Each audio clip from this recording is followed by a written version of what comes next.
Another edition of Social Media News Live. I am so excited to have you here, and it's also really cool for me because Dustin has been a supporter of the show. He's in the comments almost every week, and I love it that what he's done, and we're going to talk about it all today. But we've known each other for ever. I think since I clicked join AOL, and he was there instantly. So we've been friends for a long time. Google Plus, there you go, Chris Stone. I mentioned Google Plus today. But this is going to be an exciting show because, one, this is an exciting topic, and two, Dustin is just a cool guy anyway. He kind of looks like Jesus, I always say, so I'm excited that he's here blessing us with his presence. Dustin, how you doing, man? I'm great. I'm doing great. It's always good to hang out with you, Jeff. And yeah, I'm about halfway through my first cup of coffee for the day over here in California. So in about 10 minutes, I'll be at my best. So if you could stall, just keep talking. Yeah. Then. So funny thing is Grace would always make fun of me because I drink way too much coffee during and before the show, and when we were done, I gotta go. I get to go. So anyway, we'll try to. It helps me keep the show tight and concise. First of all, I want to give a shout out to our friend Jim Fuse watching over on YouTube, Fusion Marketing, saying, met you both on Google Plus. That's right. Yeah. Hey, Jim. Thank you. And Pat Mills is here saying, good morning. Great topic to bring to us. Yes, Pat, it's going to be really, really cool. So as we're going along, make sure you ask your questions of Dustin, because not only does he look just fabulous, he is also super cool and super knowledgeable. Yeah, do the hair flip. That's great. And Jim saying, yes, Google Plus. Jim Alt was there as well. So very, very cool. I do have a couple announcements really quick before we actually hit go on the podcast machine. I wanted to let you guys know I did and I talked about what we'll be talking about in the third segment of the show today on the replay with Ecamm, but I'm launching at the end of this month a Descript course. I'm still putting it all together, trying to figure out if it's going to be cohort, it's going to be a course, how's it going to work.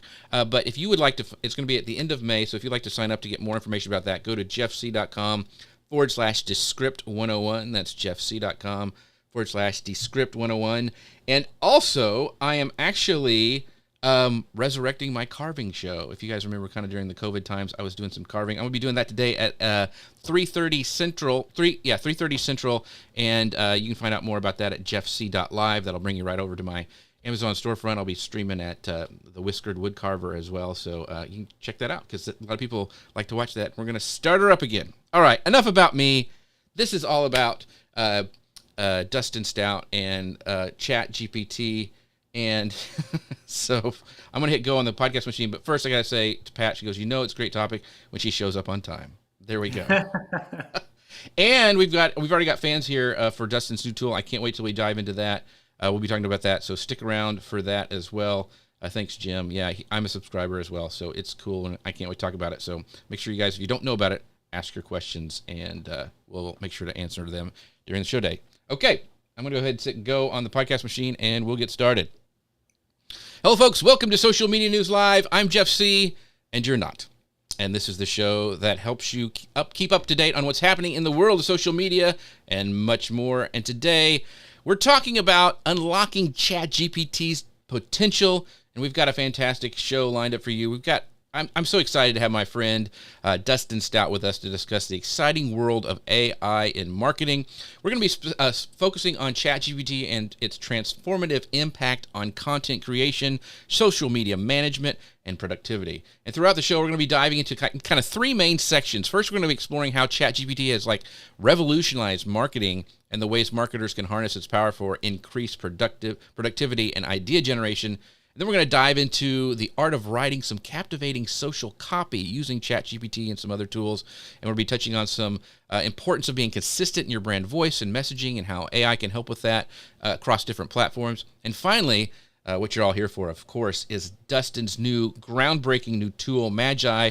It's a ChatGPT-powered super assistant. It is so, so cool. And we're going to be learning how Magi enhances the ChatGPT experience for marketers and content creators. Its unique features, success stories from users who have harnessed its power to boost their marketing efforts.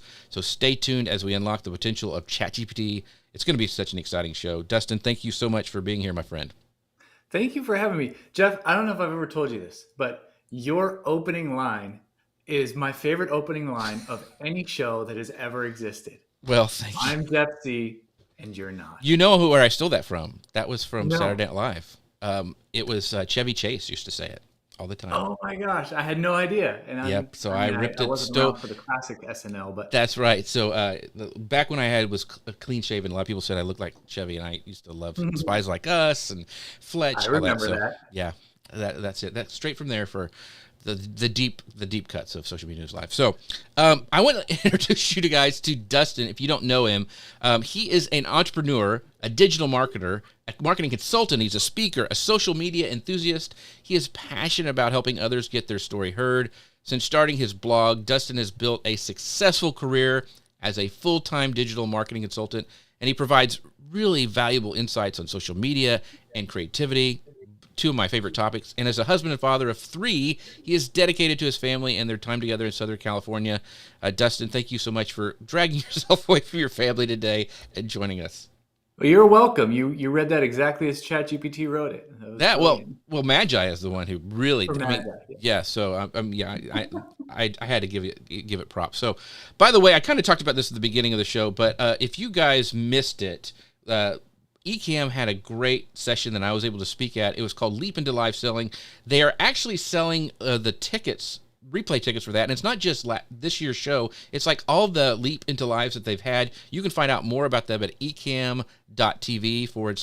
replay. That's ecamm.tv/leap replay. My friend Jim was in there from the Dealcasters. He was in there doing a session. So if you missed those, there's so much great information if you're interested in using live selling to boost your products or even sell other people's products. You need to check it out at ecamm.tv/live leap replay. So anyway, thank you for Ecamm for also sponsoring the show. They do that every week, and I'm so thankful that they allow me to talk to you in this way. So, Dustin, ChatGPT. Let's talk about it. Let's just pretend for really quick that people haven't read the news or heard anything about this AI stuff. So if somebody goes, Dustin, I'm kind of embarrassed to ask this question, but what is ChatGPT? What do you tell them? Well, the easiest way to explain it is ChatGPT is a smart assistant that you can chat with. It is an artificial intelligence app in the format of a chat, just like you would like a text message thread. Only the person you're talking to is a robot and they know everything. Well, almost everything. Right. It's not perfect, but it is the most advanced AI that has ever been created.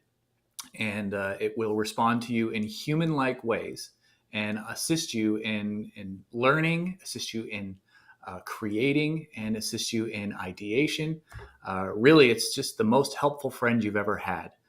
I guess that's the easiest way to explain it. So yeah, I think that's a great way to talk about it. And when people first dive into it, it kind of can be a little bit overwhelming. I know our friend Jim says he's been studying AI, chat, and images, deep dive. Yeah, Jim, you can really dive in quickly to it. But so when they first let's say they get an account with OpenAI, they're inside of ChatGPT, the free version, because there's also a paid one.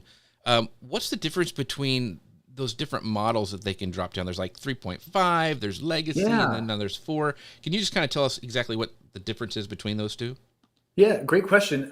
I guess we should clarify first that ChatGPT is not the only smart AI out there. There are a lot of companies out there trying to build super intelligent, artificial intelligent apps and chatbots. The most popular one out there is called ChatGPT. It's by a company called OpenAI. And OpenAI, when they released ChatGPT, it was actually the 3.5 version of their AI text generation model called GPT. And ChatGPT was essentially the evolution of the product as it got smarter and smarter. And it was a brand new modality, a new mode of using this technology. Beforehand, it was a bunch of templates, and they were sort of predefined parameters of, use this template for that or use this template for that. When ChatGPT came around, it kind of changed the paradigm of how you interact with it. You can just basically talk to it and it will give you whatever you want. But the model name of the ChatGPT was using out of the gate was, the technical model name was GPT 3.5 Turbo. And just a month after releasing that, they released GPT-4, which was an even bigger leap in technology and advancement over ChatGPT, which GPT 3.5 Turbo. And a lot of people kind of get those mixed up because there's a lot of like weird namology in there. But if you, as a user, go sign up at chat.openai.com, you will by default be using the 3.5 version of the AI model. But if you upgrade to their Plus plan, you'll get access to the smarter, more advanced model GPT-4. And I'm sure we'll cover this in the section when we talk about Magi. But Magi actually uses both, or does it only lean towards 4? Well, basically, Magi will start you off at 4. Okay. We want you to have the most advanced Okay. AI access possible. And we do something interesting that nobody else has done yet that I'm aware of, except for competitors trying to follow suit, which we won't talk about. But basically, instead of saying you get this many words per month and that's it, pay us more money, we actually will just graciously downgrade you to 3.5 because from an API cost standpoint, 3.5 is less costly and we can afford to just give you way more words at 3.5. So we give you access to both models depending on your plan limitations. Awesome. Well, that's good to know. I didn't even know that, so that's cool. So we'll dive into that. I'm sorry. If you've watched the show or listened to it before, you know that I get excited and I go off on rabbit trails, but I will promise to stay focused. So one of the things is I know a lot of people, especially when we talk about using AI for marketing, there's some misconceptions, and there's other people saying like, yes, I've fired everybody and I'm just using ChatGPT now. So what are some common misconceptions people have about AI in marketing, like what it can and can't do? Well, number one, it's not magic, right? It's artificial intelligence. It's not real intelligence. It's not a sentient being. So basically, these models are trained on massive amounts of data. And the data that it is trained on is only up until the year September of 2021. So it has a cutoff. The information that it has a cutoff. But basically, when you send it a request, it's interpreting your request as best as it can. And it's using that huge knowledge base that it has to pull from and to create whatever it is you asked it to create. So like one of the misconceptions is like, I can basically just use it like I use Google. I could just ask it a bunch of questions. It'll give me answers. No, not necessarily. One of the many challenges that AI has right now is it isn't exceptionally good at factual information. So if you're asking it for statistics or hard facts, you really want to make sure that you fact check it first, because AI has been known to make mistakes. And one of my favorite podcasts to listen to in the technology space is the Vergecast. And one of the hosts there, Nilay Patel, he likes to say that AI will confidently lie to you. Yeah, that's true. Because it doesn't know. It's right. It's taking its best guess based on its knowledge. So just know that if you're using it for factual information or trying to use it to get information about a hard fact type of subject, maybe fact check it first. But it is exceptionally good at creative tasks and creating things and ideas. Big misconception is you can just kind of use it like you use Google and it'll give you the right information. Not so much. That's right. So not to say that it won't, but don't put all your bets on it. Exactly. So Gary says, they're called AI hallucinations. And a fun thing to do is like ask the AI who is, like I went in and said, who is Jeff C? And I was amazed the things that I was able to do. Like I did not know that I published, 3 or 4 books. I've been on the Huffington Post, all that kind of stuff. I mean, it was, if it was only true. So that's always a fun thing to do, to check out what the AI thinks about you. But it's really good point, Dustin, that you made, that it's not able to, it's limited on its data. Like, what'd you say, 2 years back? Is that what it was? September 2021 is the cutoff date. And some of the new apps, and once again, we'll get into this and when we talk about Magi, is that they're able to go and actually read them that ChatGPT actually can't do itself. So that's very, very cool. I know Bing just came out yesterday with rolling out to everybody, and some integrated things, and we'll talk about that as well. So Pat Mills has a good point. She goes, I'm not sold on this. Keep going. I may change my mind. I want to change. So Pat, let's talk about this, because this is a good point, because I know she does social media marketing, and anytime something comes out where it feels like it might take part of your job, it can be scary. And a lot of people are saying, well, I'm just using now ChatGPT to write all my social posts and all this. It's only good as what you put into it. And once again, it can lie. Like Justin and I have been talking about a lot of times how to use it for podcasting. And my issue is I would load it up there, and I would say, okay, give me some great quotes out of this article, and it would make up stuff, and it would sound really good. I'm like, did they say that during the show?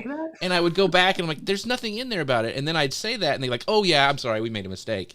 I mean, they'll admit your mistake if you call them on it, but it still doesn't help. It's not helpful for that way. So for creative stuff like brainstorming and things like that. So let's talk about that, Dustin.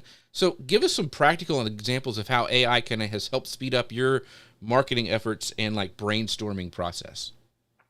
Yeah, so one of the things that I think is super practical that people can use it for is things that you're not super excited to create. For example, one of my favorite use cases was I was building an about page for Magi. So if you have a website and you're building a new product, you need an about page, right? And so what's our typical workflow? We create the page and stare at the blank screen, and then we go to Google and say, what do I need for a good about page? And then we read like 5 articles on like how to make a best about page, right? Well, so instead of doing that, I had Magi, obviously. And so I basically asked the AI, I set it, so we can get into this later, but I set its persona to a expert copywriter. So I basically told it, be an expert copywriter, help me do this. And so I said, I need to make an about page for my new company, Magi. And then I gave it a brief description about what Magi is. And then I said, ask me all the questions you need to ask in order to write an about page for me.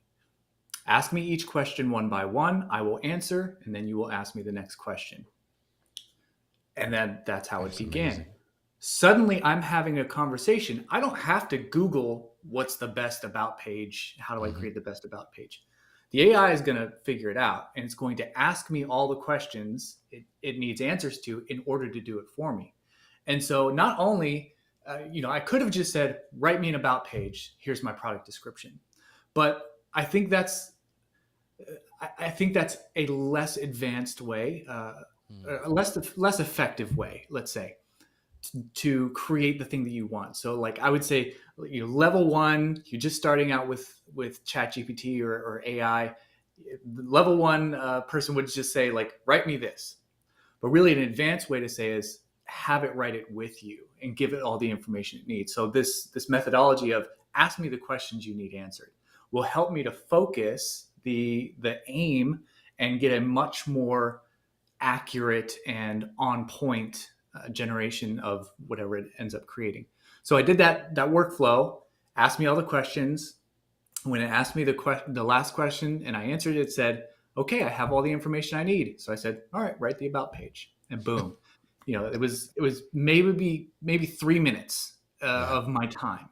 Whereas I probably would have spent 30 minutes Googling all the different how to create a good about page. The about page it came out with, by the way, was phenomenal.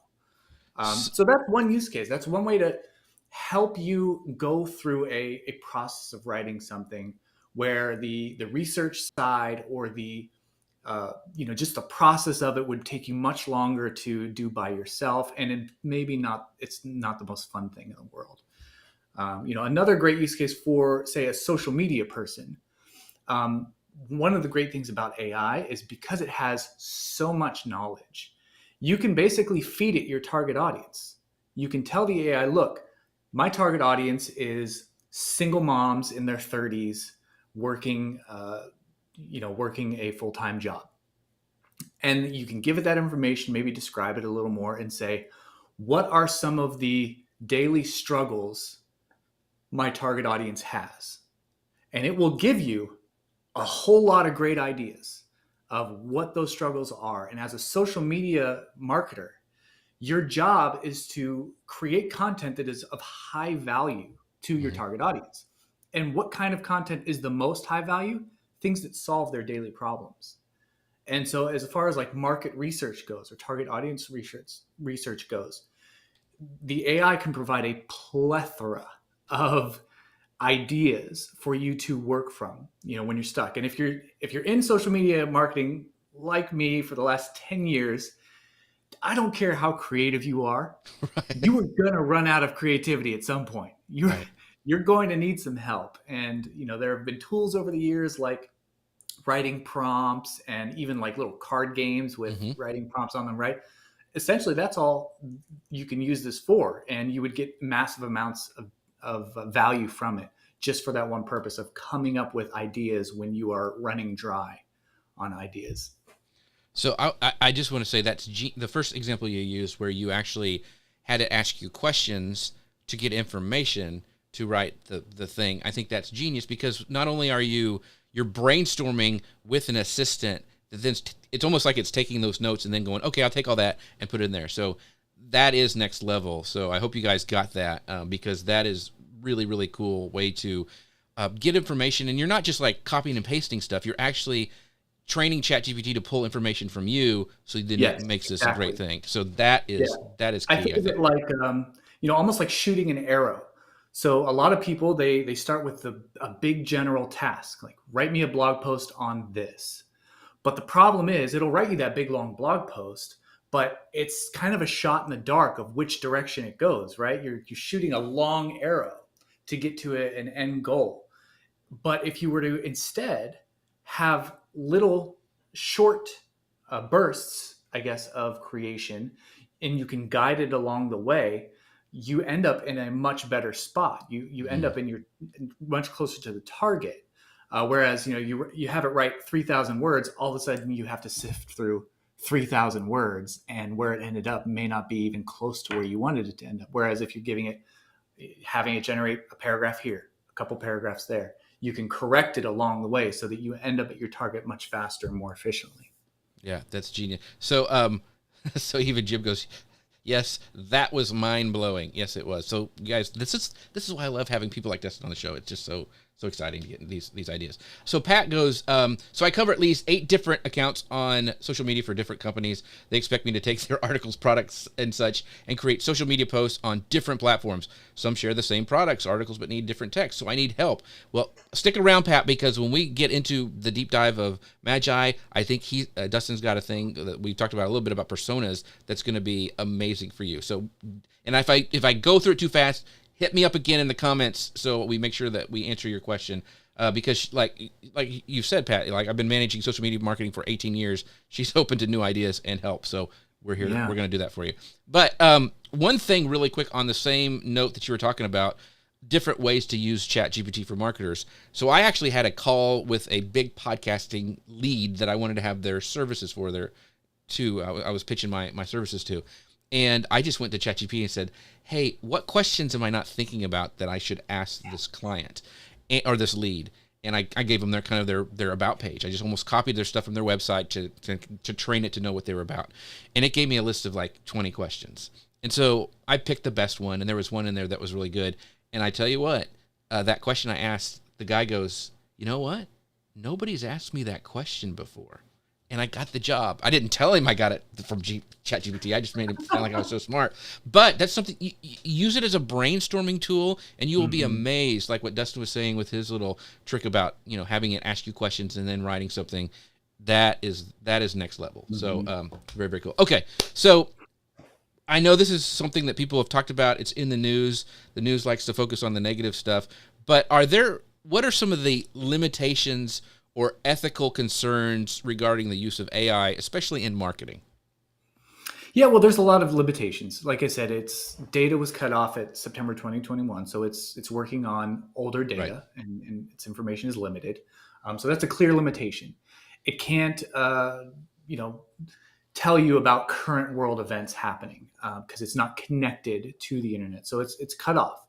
Um, Another limitation, especially with ChatGPT, is the size of the conversation. So one of the Mm. revolutionary things with ChatGPT was it it understands the conversation and the context. So you can mention something much earlier in the conversation and it knows what you're talking about.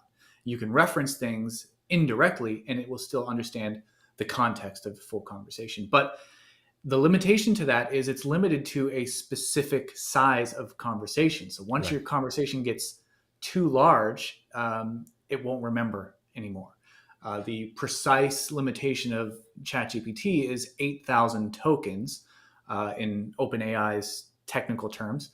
In real human terms, it's about 6,000 to 6,200 words ish.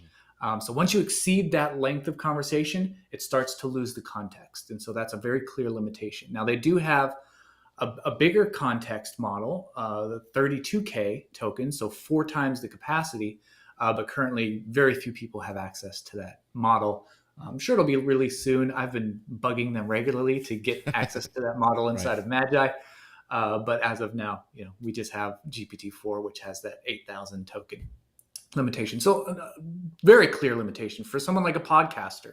Right. That's a very difficult limitation, right? Because if you're doing an hour-long podcast, that's like 6,000 words in itself, at least, right? Right. Unless you're Brian Fanzo, then it's like 50,000 words. That's right. That's right. So it's not very helpful. So you have to find ways around it. Some other limitations are, there are ethical boundaries put in place by OpenAI so that, certain things can't be said. It will trigger the moderation features, which I think those are good limitations. You want to have some moderation in there, some autonomous moderation of like specific words or people or things that may be harmful. So I think there are some very good limitations in place. Are they perfect? No, because they're, malicious people are gonna malicious. So Right. you gotta just fight the good fight and hope that the good guys stay ahead of the bad guys. I think that's really the primary.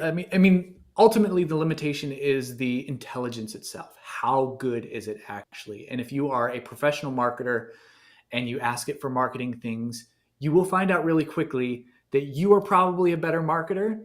Although it has some really good ideas and can give you some light bulb moments, it's not going to give you the type of experience that a high level marketer would have.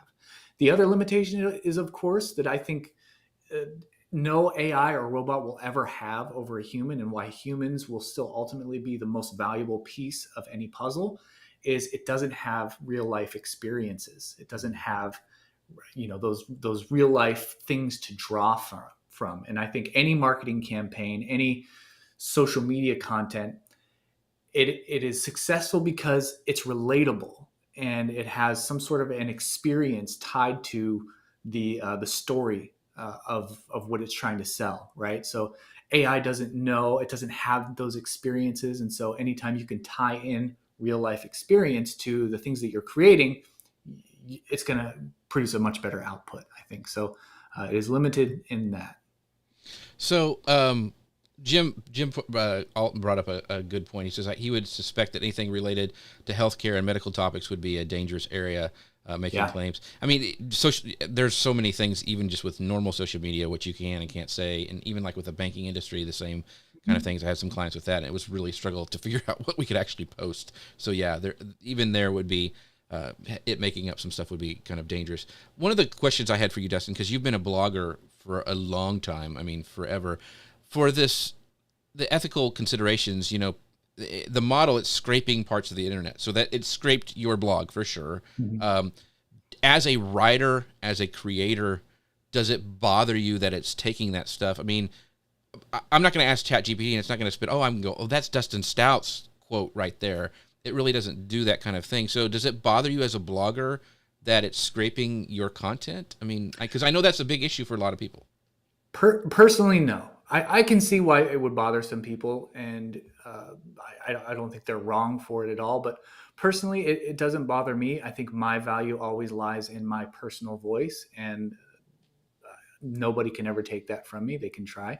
Right. But if I write a blog post today, it's going to be filled with my personal life experiences. Like I said, it's going to have real world examples and practicalities pulled from my actual life. And so, an AI can scrape it and try to replicate it, but it'll never be me. And so I'm I'm not too much worried about it. I don't really care if it scrapes and uses something that is kind of similar to something I wrote, because ultimately I speak to my audience directly, and you know, there's nothing that can take that away from me.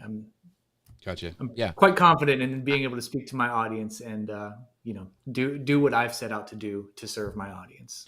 I was just, I think it's a little different for people who maybe are creating art, like, digital. I mean, because you Oh can yeah, actually, artist. like with Midjourney, and that's a whole nother podcast. But like Midjourney, I could say, hey, make this image in this style of my favorite comic book artist, or Alex Ross or whatever, and it will do it. And that I can Mhm. see, like, ooh, that could be tough. So anyway, I know that's an issue, and I know that we'll be debating that for probably Sure. years to come. But I want to talk. The thing that I would say there is, you know, people have tried to paint like Picasso since Picasso was Right, around, right. and there are people who are exceptionally good at copying other people's styles. It didn't devalue Picasso. In fact, it added value to it, because when something came originally from Picasso and it wasn't a knockoff, that made his original art even more valuable. And again, I recognize that, you know, that could bother some people. They don't want these robot knockoffs, Right. but I would propose maybe considering the fact that, you know, the knockoffs don't necessarily devalue your work or threaten your work. It almost validates your work in a Mm-hmm. sense and makes your work by your hands even more valuable. It's a great point. So Jim has a great point, and I'm sure this is the tip of the iceberg with this problem. Like the Hollywood writers' strike is not only money, but how AI can be used. That's a great point, Jim. And Kelsey said she's a premiere gal. This is what Gary said: create a video for a band using video AI that she ran stock video clips through it and output an old cartoon style, and it looked amazing. Yeah, there's some cool stuff that is coming out, and I need to go check that one out, Gary. I haven't seen that Did one you see yet. that So beer commercial that was made by entirely by AI? some Oh of it my was God, just freaky. It's like terrifying. yeah, uncanny valley, really really bad. Um, but I haven't checked out that one, Gary. So I'll look at it. But let's talk. Let's get some brass tacks for people who are here and they do this like Pat for a living. Let's talk about writing social copy with AI. So how can you with the use AI to contribute to like enhancing the quality and like the efficiency of social copywriting? I know I have used it, but I'm sure Dustin, since you created this tool, you even have more ideas. So how can we kind of upgrade our social posts with AI? So one of the best things you can do is, as I alluded to earlier, is feed it context information about your target audience, Mm-hmm. about your brand voice. So the more information you can feed it up front, the better the output is going to be. So start with your target audience. My target audience is, 45-year-old men who love golf. You know, Right. let's say that. And then you feed it as much description as you can, and then feed it your product information or your service information about your company. And then just kind of see what it comes up with. Say, what would be some great social media content for this brand to serve this audience? And it will give you some ideas. And those ideas probably won't be amazing at first, but you can work with it. You can find the ones that are good and say, hey, this one was good. Let's come up with some more like that. And just kind of, the more you can talk to it like you would talk to a real person, the better the outcome is actually going to be. Instead of treating it like a binary input output, Mm-hmm. right? Write this for me. You wouldn't say that to a person, right? If you hired a brand new personal assistant and that assistant was going to help you do something, you would give them context. You would give them some information so that it would help them form how they approach the thing that they're going to do for you. So treat AI in that same way. Give it context, give it information as much as you can, and then work with it. Don't just expect it to say, do that and get the right output. So the other thing too is platform specific. So I've tried this a few times and had some very good success with it, saying, I'm creating some Facebook content, create some Facebook Right. captions for X, Y, and Z. And then I will say, well, now make those tweets. You turn those into tweets. And it kind of understands to an extent the differences and the nuances in the platforms. And so it will create content specifically for that platform. So again, going back to specificity of what it is you're looking to get out of it. And of course, it, as I said, always, always, always add your personal touch, your personal tone, your personal experiences into the mix, because ultimately that's what, where the greatest value is. Hmm.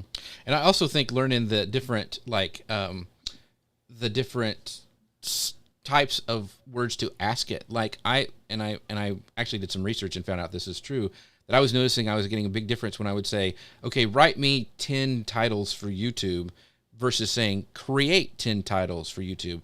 It seems that using the word create gives it more latitude to kind of go off track. And so learning those little subtle questions to ask it, I think makes a big Mm-hmm. difference as well. What about, and I know this, we'll get into this when we talk about Magi, but I was able to go in and take like old emails that I had written personally and said, hey, look at these emails, kind of look at my tone of voice and copy that. And I also always tell it to use a conversational style when writing my Mm-hmm. social posts. And that makes a difference as well. Do you have any tips, or am I doing it wrong? What do you Yeah, say no, to that's a that? great approach. And Okay. I was actually going to add that when you give it examples of things that have worked really well for you, that is ultimately the best way to approach it as well. Because, again, feed it information, feed it context, tell it what's right, tell it what's wrong. So if you have 10 examples of YouTube titles that were most successful for you, feed it those first and say, these are my most successful YouTube titles. Come up with or write or create some that are similar, or tweets. These are my 10 best tweets. Come up with tweets that are along the same lines. Or here's another one. Here are my competitors' most Uh, successful Facebook posts. What about these posts made them successful? Can you mm, help me come up with some ideas for mine that would be equally as successful? So again, the more information you feed it, the better those outcomes are going to be. yeah. I've actually used that kind of thing for when I'm coming up with questions. If they've been on a show before and I've seen some of the questions, I'll say, "Hey, look at these questions. Help me write some new ones," and then I can pick and choose the ones that interest me, that I can go down rabbit trails, of course, that I want to go into. So that's a great way. Another thing for Pat is what I like to do as well is, like, for long sections. Let's say I have this transcript of the podcast. I use the script all the time, but I can't drop in that entire transcript. So I can say, okay, section 1, we're talking about Magi. Let's just take that section. I want you to memorize that, ChatGPT, or make a summary of that, and then I could take all those summaries and say, okay, combine them together to make my podcast show notes. And so Mm-hmm. there's ways around it once you start diving into it. But just like Dustin has been saying this entire time, don't just copy and paste. Ask it questions, train it to remember stuff. And Mm-hmm. once again, and I got a couple more questions, then we'll get to it. But Magi has some really cool tools that can help you do that. So once again, stick around to the end because we're going to talk all about it. Let's see some other questions. So let's talk about this, because we're a lot of times marketers, especially if you're working for a big company. I know Gary works for a big corporate job, and it can be really tempting to, okay, I got this new tool. This is going to make my job so much easier. I'm just going to copy and paste stuff. So how do you balance like human creativity and AI so you're not overly, relying on AI generated content? Does that make sense? Yeah, absolutely. And again, it comes back to, you need to be the final voice. You need to be the final editor. You need to be the editor in chief of everything that outputs. Because if your career is on the line, your reputation is on the line, I mean, you need to make sure that what it's coming up with is going Right. to propel you forward. Right. Ultimately, that's on you. And I have no problem reading a piece that Magi came up with, and if it is on point, if it's good, and it's something that I feel like is up to my standards, I have no problem copying and pasting. But you better believe I'm auditing every single Right. word Yeah. to make sure that it is my voice, that it is of my values, my personal values, right? And it's the word choices I would use. So absolutely, if it comes up with something that is amazing, that would be something that you yourself would have come up with as well, absolutely copy and paste. But ultimately, you have to take responsibility and take it seriously, as this is representing you, this is representing your client, this is representing your employer, and you should audit every single word as if your reputation depends on it, because it does, That's in a great. sense. So, be that editor in chief, be that final, editorial overview of everything that AI produces, and you should be fine. Yeah. So Gary said earlier, and I thought it was a great point that, um, AI can be a force multiplier for any creative person, and I think that is a great way to use. I have gotten so many great brainstorming stuff. You and I are both kind of in the creative personality type, I guess, and so. Mhm. I don't know how many times I've been having it do something and it just like sparked an idea and I'm like, oh my gosh, that's amazing. And, and writing it down and, saving it for later. But that's where I think the power of ChatGPT is like the things that it comes up with that aren't really fully fleshed maybe, but Mhm. oh my gosh, that's a great idea. I can work with that and I can go this direction. And you're not having to create start from scratch every time, which I'm a big fan of. So, Yeah. Yeah, the one of the most intimidating things in the world is a blank white page, right, right? right, It's like, oh man, I'm starting from nothing. And especially, like in the case of somebody who has 8 clients that they're dealing with, I right, found very quickly that my capacity as a social media manager was like, I can handle maybe 6, right, and then after that, right, I'm right. useless. Yeah. But handling 8 or more clients, I mean, very quickly it becomes intimidating to start that month or that week or that day with a completely blank slate and go, I have to fill this thing. So sometimes you just need that help, that little spark to get you in the right direction. Yeah, that's awesome. Oh, and thank you, Gary. Gary says, everyone, please remember to like and share this talk with your socials. Gary is such a good person. Thanks, Gary. I appreciate you, my Gary's the friend. man. So before this kind of goes right into our last section when we're talking about your tool, Dustin. But since you are deep into this and you read all the blog posts and probably even the scientific papers about this, what do you think the future of AI in marketing specifically looks like? I think it's still evolving, and I think ultimately it's going to just continue to blow our minds. I really think it's going to continue to push boundaries. It's going to sound more human. I think the big push for slowing things down is good at this point. So I think we're going to start thinking more critically about the ramifications and the implications of this technology, and that's going to help us sort of control the wild west nature that we're Mm-hmm. sort of dealing with right now. But I think it's really going to be more than we've ever expected. I had this conversation in a podcast this past week where my thoughts about like what the future of this looks like, kind of like I compare it to Back to the Future, Yeah. right? So there were some things in Back to the Future that were like, oh my gosh, that's so exciting, I want a hoverboard, Right. but I'm still waiting on that hoverboard, right? Right. But there were some other things in Back to the Future where it's like, oh, we've surpassed that. Like we went beyond that, Mm-hmm. and we did more things. And I think technology is in that way where our expectations and reality are going to be both disappointing but also mind blowing.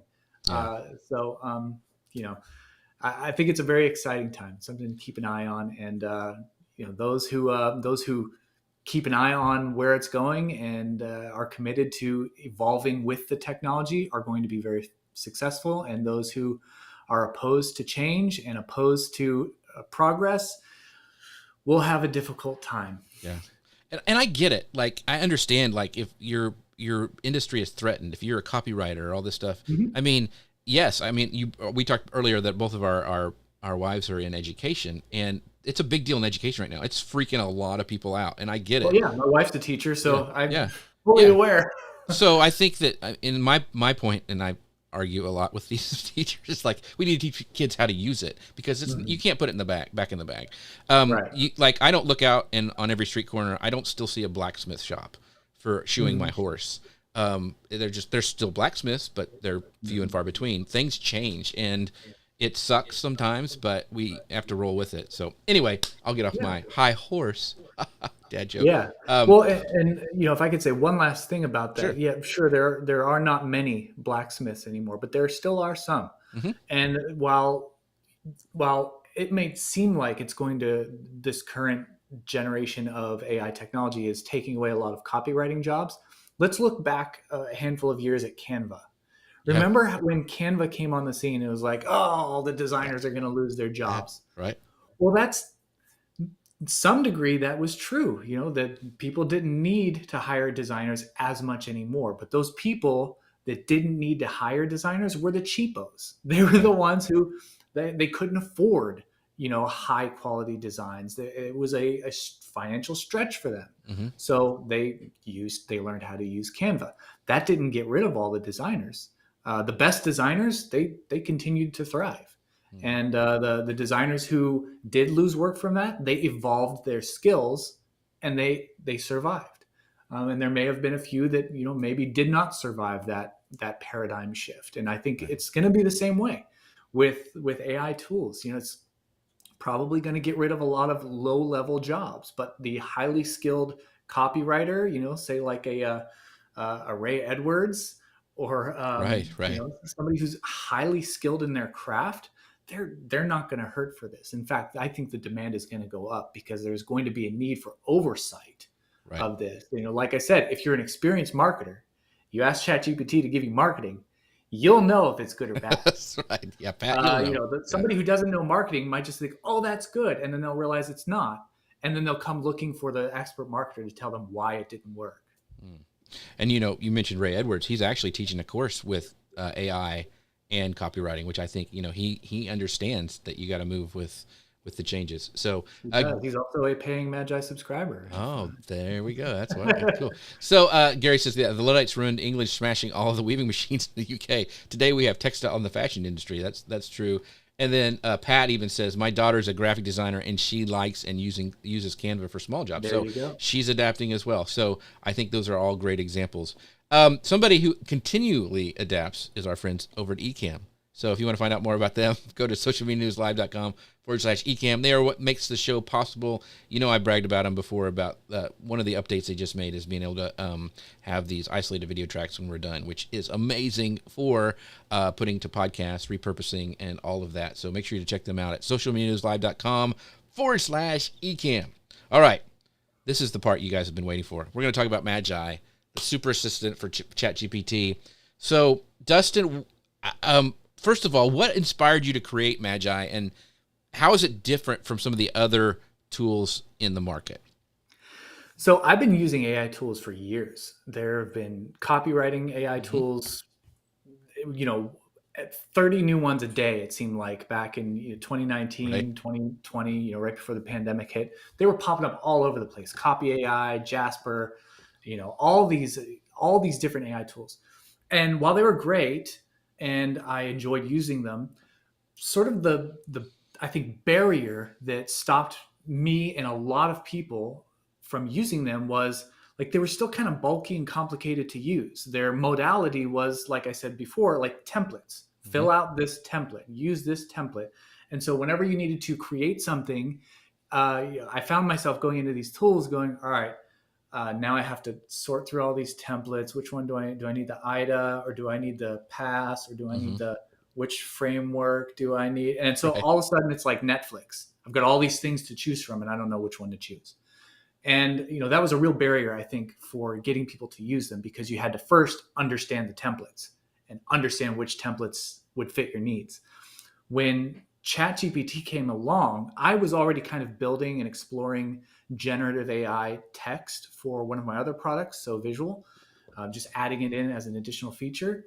And ChatGPT came along and I used it for the first time, and I thought to myself, this is what was missing. Mm-hmm. This is the paradigm shift that we needed to get the average person to be able to interface with this generative AI technology in a way that has it's just natural to use. Right. It's just a conversation. It's not pick a template from our 1,000+ template library, right? It's like, just talk, just tell it what you need and communicate with it. And when I saw that unlock of the entry level for any person, I was like, I need to take this and I need to build on top of it, because this is great, but as a content creator, there's a bunch of stuff missing. Like I want to I must have created like 20 chats that first day, and I'm like, wait, I need to find one of the ones I created. How do I find? Oh man, I got to sort through this list. Oh, yeah. Why can't I just search Why can't I just search my chats? And well, that they didn't build that into ChatGPT. So I was like, well, maybe I can build that. And then, it started to get more wieldy, and I was like, oh man, I wish I could like group these by client, since I'm creating some of this stuff. Like, why doesn't it have folders? All right, well, maybe I can build some folders. So essentially it came out of this like love for this new technology, and seeing the potential of it, but realizing there's still a lot missing for people who are creating content professionally and at scale. And so Magi was born out of like, I'm not going to wait for OpenAI to build this stuff on top of it. I'm going to build these features that I need right now, and I know my target audience needs right now. And that's how Magi was born. That's awesome. I mean, and yeah, Dustin, one, you can tell if you open up Magi that he's a designer as well, because it looks really nice. It's got a great UI. So that's the other thing. I was like, oh, this UI is good, but I can make it better. That's right. And it looks really, really nice. I can make it prettier. That's always nice when you have something that's fun to use, that it looks and works the way it's supposed to.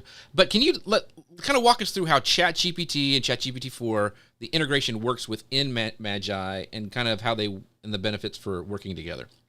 Yeah. So if you're already using ChatGPT, really Magi is exactly that, only you don't have to have a separate login, and it just adds more features. So we're using the API, which basically means Magi is talking to ChatGPT on your behalf. So when you send a prompt through Magi, it's going over to OpenAI's ChatGPT. ChatGPT is responding, and it's showing inside of Magi. So you're using the same exact technology. You're using the most advanced version of it, and you don't have to pay OpenAI. You have your account on Magi, and everything remains in there. So we just build features on top of it, communicating with the same exact technology. So if you're using ChatGPT right now, you need to just stop it. Stop it right now. Get Magi instead, because you get a plethora of power tools on top of ChatGPT that you would probably have to be on the waiting list for, or just not even exist over on basic ChatGPT.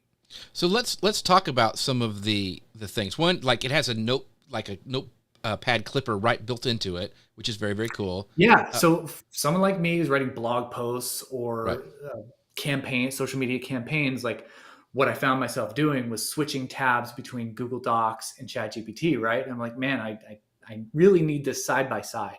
So within Magi, each chat that you open up has a document. You just pop it out from the sidebar, and you can write your document and build your document right alongside the chat.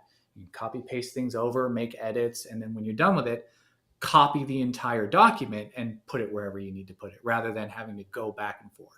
Yeah, and so one of my favorite features is, so when you start using ChatGPT, you come up with what you think are amazing prompts. Like, this is my special secret prompt. In fact, I did a screen share of my Magi, and I had blurred it out because I didn't want anybody to see my prompts.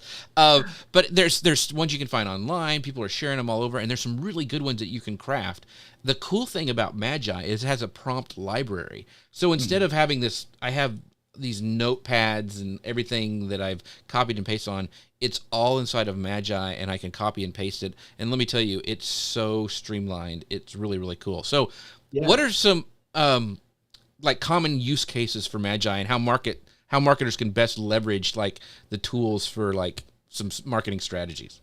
Yeah, so the saved prompts feature is essential, because when you have things like prompts, that's kind of the basic use case. Is you have a prompt that you use over and over, or maybe a variation of a prompt, and instead of having to go over to your notepad and copy and paste it, that element will live right inside of Magi. And so just like the sidebar for the document, you can open up your saved prompts, and it's a little window inside of the chat, and you can just copy and paste your saved prompt from there. Another good use case for that is product descriptions. So every time you start a new chat, you need to feed it that product description, right? Or maybe your target audience description. Save them all to your prompts library and easily search through them. That's another thing. It's like easy to search and find the things you're looking for with search features. And then they're just right there to access right inside the prompt for later use. And immensely helpful if you're working with multiple clients, multiple products, and you find yourself telling the AI the same thing over and over again. Very, very helpful. Another helpful feature is that Magi actually can follow live URLs. So if you have a brand new blog post, a brand new landing page, you paste a link into Magi, and Magi will read the web page to ChatGPT. It'll follow that link, read the entire page, and give it to ChatGPT for context. And So I want to highlight that, because that is not built into ChatGPT. correct. That's ChatGPT only in does Magi. not read links. Yeah. Now, there is a plugin called web browsing that some people have access to and millions of people are on the waiting list for. But Magi has had that ability for the last 34 days. Yeah. It's a big deal, folks. Yeah. Right now, without a waiting list. It's a big deal, especially, I mean, and once again, Pat, once you're doing even some research into your competitors, being able to do that and say, hey, find out what's great about why this blog post is getting so many hits or whatever, or what their main marketing message is, all that kind of stuff now that you can read inside of Magi by saying, go visit this link, is a big deal. One of the things, so we talked about what I use it for is I create a lot of Amazon videos, and a big struggle for me was getting my Amazon videos to YouTube because I hated doing the descriptions. You mentioned things that we hate to do that Magi can have, but I can have a prompt inside of Magi that has my basic layout for that description. I can just copy that and then dump in my product description, and it creates that for me, and I can have that for YouTube, and it's so fast, because that kind of stuff, like, that just kills your soul piece by piece when you have to do. I mean, it's important, but it's not fun. Right. It's important, but not important that you made it. It's really, something that's descriptionary or descriptive, that isn't a reputation staking piece of text. Right. So let's talk real quick. One of the coolest things, and why Pat is here. Let's talk about personas and how do we create custom ones. Like, talk about what personas are in Magi, because this, once again, is not something that ChatGPT does. This is only inside of Magi, and the custom persona feature, because I think those are really, really cool. Yeah. So I got to back up a little bit and talk about the technical side, and I'll try to, make it not jargon filled. So basically, when you started chat in ChatGPT, the AI has a set of instructions that you don't see. It's being instructed to act a certain way, and the default instruction that it's given is called a system message. And this system message is, you are a helpful assistant. So it's working from this personality, I guess, of, I'm going to be a helpful assistant. Now, for somebody who's working with the API, we have the ability to manipulate or change that system message to better direct the AI to act in a very specific way. And so a lot of ChatGPT experts out there, they're saying, just tell the AI to act as this, act as a professional copywriter, act as a social media manager. And that's great, and it works. But the problem is, it's still fighting with that system message. When GPT-4 came along, OpenAI indicated that the system message is going to hold more weight in how the AI behaves. And so it's really critical, if you want the best possible outputs, to influence that system message. And with Magi, that's exactly what we've done. We just call them personas. And these personas are handcrafted by me. I tempted to say by us, but it's only me. Me and Magi, two of a kind, two peas in a pod. I've handcrafted these personas so that they will give you very specific outcomes. For example, a expert copywriter or a social media manager. And basically, you're taking the AI from pulling from all of its knowledge, all of its massive amounts of knowledge, and you're focusing it on this particular area. And that's going to result in much better outputs. And so you can pick from one of our 40 personas. Some of them are, very straightforward, a copywriter, social media manager, Bible scholar, debate expert, things like that. But some of them are also utilitarian. We have one in there that is a regex generator. So if you're familiar with the code language of regex, a lot of coders out there will understand this. Regex can be a very difficult thing to try and put together. You can simply tell it, I want this expression, and it will just pop out expressions because you've told it to be a regex generator, and it won't give you anything else except the expression you're looking for. Or a domain name generator. We have a domain name generator persona. You say, I need domain name ideas for my new business, and it'll pop out some domain name ideas. So very, very easy way of getting more specific and more effective outcomes through personas. And you can create your own. So that's what I wanted to talk. I did not know that until recently. So talk about that really quick. Yeah, we released that I think a couple weeks ago. Now, yeah, at first it was just I crafted the personas, and that was all that there was. But there was a huge demand for people wanting to create their own personas. People had their own ideas, and maybe they wanted to bake their brand voice into a persona, which is a brilliant thing to do. So you can create your own personas inside of Magi. It's a little tab that lives in there. Create your persona, and then when you're in a chat, it will be available from the drop down list of available personas for you. So just real quick, I want to double check, especially for Pat. So she could actually theoretically create a persona for each one of her clients and then switch Correct. between them and write the social post that way. So Correct. Yeah, saving you loads of time of having to retrain the AI every single time, and paste in the description of your desired outcome or desired brand voice or desired target audience. that is so cool. That is so very cool. So last question, Dustin, thank you so much for your time today, and thank you guys for all your great questions. This has been fabulous. We got it. Let me know if we should have Dustin on again and what you want him to talk about, like further, like because this is a like breaking, cutting edge kind of stuff, and I know you guys have questions, and this probably got your mind rolling. So let me know what else we should have Dustin on and what you'd like him to really focus on for our next chat.